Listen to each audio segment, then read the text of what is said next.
back to my desktop, and you can see there's a pivot and unpivot exam. I'm just pulling a new file total, and I'm going to work on it. You can see this. This is the data preview. I'm just clicking on OK. So I got the data now, and as you can see, first we need to understand what is our data and how it is looking. So in the very first column, you can see we got says year, but we have all the months, January, February, March, and all. That's fine. And next we have 2023, and it says there is some data related to 2020. And this 2024. Again, the similar type of data is here and some other values. But I can see there's a type which says cost for employees. That means this cost for employees is these values, right?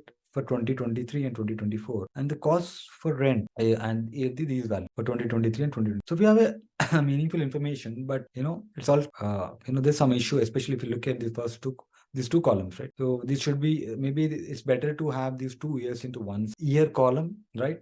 And the values as the other way around. So what we do is we first select these two columns. Now I'm going to transform ribbon, and I'm going to unpivot these columns. Let's say I wanted to unpivot this column. Click on unpivot column and see what happens. So what has happened? Okay, let me remove it.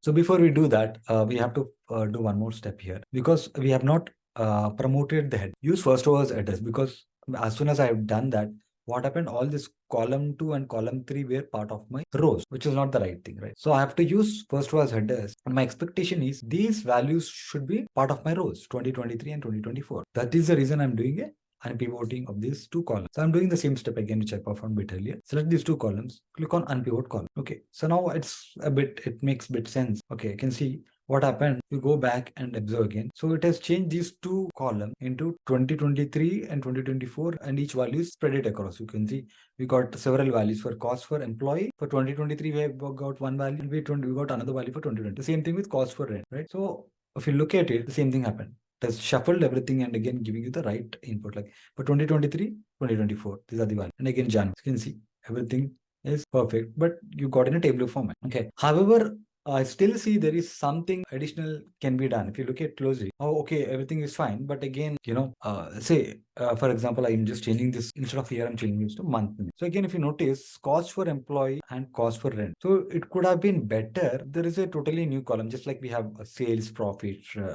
revenue. We got cost, right? Sales and revenue and cost, so much cost incur, something like that. So we can have something for cost for employee as one column, cost for rent for another column, right?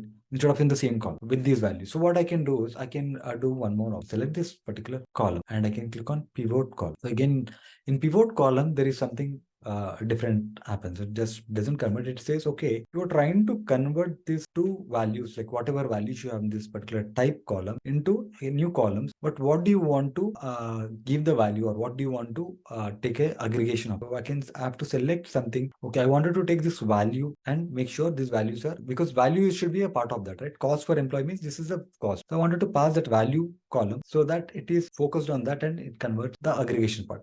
Basically, if you look at the advanced, it will give you the aggregation part, what it does. So basically, we want a sum. But in some scenarios where you wanted to count, there is some number of things or number of quantity sold, something like that. In that situation, you want to count like number of items sold, etc. But here, it's basically sum, because we wanted to convert these row values into columns and then sum it up accordingly and aggregate accordingly. So this is what the advanced options has. I'm just passing this value and just click on OK. Observe what happens. Your cost for employees and cost for rent, those values which were part of your rows, now acting like a column name, right? And all those values were mapped to it accordingly. So these two values were, if we go back, so this 2000, like you can see, these two values were sitting here, but as soon as you change it, it is basically appropriately sitting according to this particular column. So now the data looks very much perfect.